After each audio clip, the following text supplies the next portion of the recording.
Hey there. So while this video is primarily speaking to issues a seller may encounter, I think buyers may learn a thing or two as well about just the processes involved with a home transaction. So when reviewing offers, a seller can all too often focus on just what the offering price is, and that's it. But I can't emphasize this enough. There's so much more to consider in an offer than just the price. Now, sure, there's the typical things like requiring a shorter home inspection period, or do the buyers have a home to sell? It's also known as a contingent offer. But here's what I know. In this uptrending market, homes often sell for well over list price. Now, because of that, there's a couple very important things that a seller really needs to be aware of. For starters, there may be appraisal issues, and the buyer's going to need to make up that difference in cash at closing between the appraised value and the agreed upon sale price. Now hold on to that thought for a second. Got to give you some additional information. Along with an offer, a buyer also submits their proof of funds. That's typically in the form of a bank statement. And it shows that they do in fact have access to the funds they're using to buy the house. As a seller, here's what you absolutely need to be aware of and confirm before sending out a counteroffer. If the buyer doesn't have enough funds in their account, not only for their down payment, but to also make up that difference between a lower price the home may appraise for and the higher agreed upon sales price, in my opinion, that offer is a non-starter.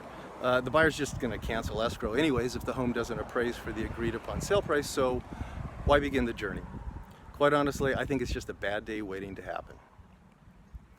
Here's another issue that often comes up when a seller accepts an offer that is significantly over list price. Now, just think about it for a second. The buyer has just paid way over list price, got their offer accepted, and now has gotten rid of all the competition. The seller needs to be prepared that the buyer's intention may be to do all kinds of inspections, in addition to the general home inspection, in an attempt to now ask for a laundry list of repairs or a huge closing cost credit.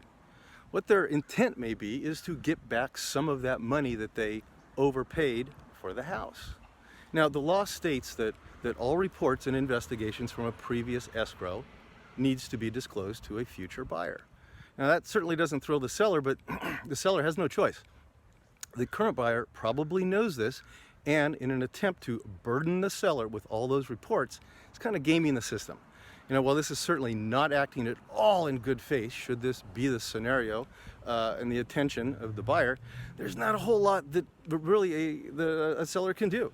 Buyers pretty much allowed to do whatever inspections they wish during their inspection period. Unfortunately, I've actually seen this happen way too often. Once again, remember, the highest offer isn't always the best offer. Well, hope this helps. I'm Bruce Bosman with Aviar Real Estate. Please take care. Make it a great day.